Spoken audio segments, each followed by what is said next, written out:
It almost reminds me of like, this is what I look like in my profile picture. This is what I look like in real life. Welcome back to another episode of Beards and Building. This is my kitchen, built by my dad's friend, and he's my friend too. But anyway, I just wanted cabinets with a sliding door. That's what we have here. However, I had a slightly different look in mind, so we're gonna cover it with really thin plywood and stain that. I made cardboard templates of thin pieces of wood to cover it. Then my dad and my Uncle Ken, shout out to them, cut these out. Today we are installing this, getting it screwed in, so we can go ahead and start staining those. So I'm trying to decide between what will be over the top of the shelves. The choices are down to this, which has some nice ridges, a fancier touch, or this, which of course goes with the cabin vibe a little better. But I'm thinking, is that gonna look kind of kiddish, a little homemade? So what I was planning with the sliding doors was really hard to make because it just wasn't thick enough. It was harder for them to slide past than we were expecting. So plan B is to put a net over this to keep stuff from falling out, and I don't want it to look like this plus a net, so I got some material to put over it.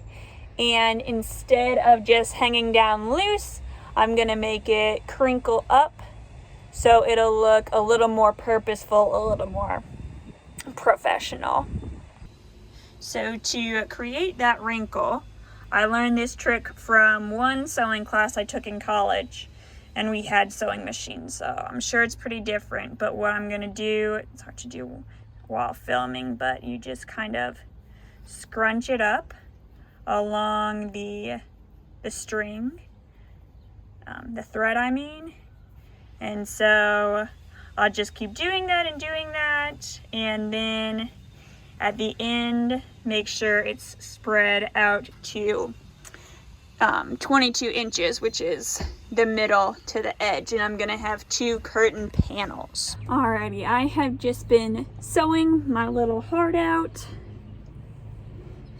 Here is the finished product. I didn't really keep the hem, or keep the hem in the the seam in the middle of the hem, or the hem in the middle of the seam. Anyway, wasn't always going straight, so that might be a problem. But I'm just gonna scrunch it up one last time. And here's how it is, but we need it to be 22 inches across. So, and you know what, I can even tie a knot 22 inches long, and then what I'll do is space the wrinkles out evenly, sew that down. It'd be a lot easier if I had a sewing machine, because I would just run over it with a presser foot. I'm not sure how I'm gonna get it exactly even hand sewn, but then I'll find out some way to do it. And then I'm gonna put Velcro on it, put the other half of the Velcro right here, so that way I can unattach it and wash it, because I'm sure with this cream colored background it's gonna get pretty dirty every now and then. Looks pretty good though, I think. Okay.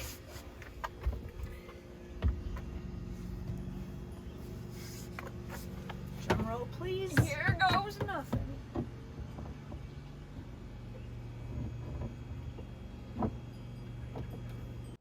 I attached the new panels of stained plywood using wood glue and held them in place by clamps cushioned with cardboard. I also touched up places where the white had worn off and decided to go with strips of wood instead of a net to hold stuff in. So, how I ended up keeping the wrinkle in place, the ruffle, I laid once I had my thread tied off exactly the length I needed, I laid the fabric face down like this and just spaced it out to where it looked as even as possible. Then I laid it down and very carefully stuck this really sticky Velcro on it. It's so sticky, it's keeping it in place. Really, I should have bought washable Velcro. Kind of messed up on that, but I'll probably go back over this and sew the Velcro on so it doesn't come off in the wash. And so then I had it all the way I wanted it. I put the other half of the Velcro up here, and then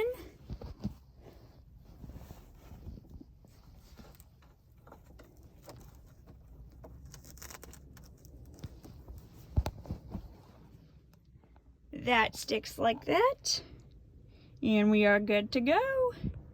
I got this stuff at Target. It's just called shelf liner, and I cut squares to fit the shelves, and that's going to keep stuff from sliding around while I'm driving. So that is the story of how I built my kitchen cabinets. If there's anything you'd like to know, any comments you have, please let me know. I answer all the comments people put on my videos. Thanks for watching and have a great rest of your day.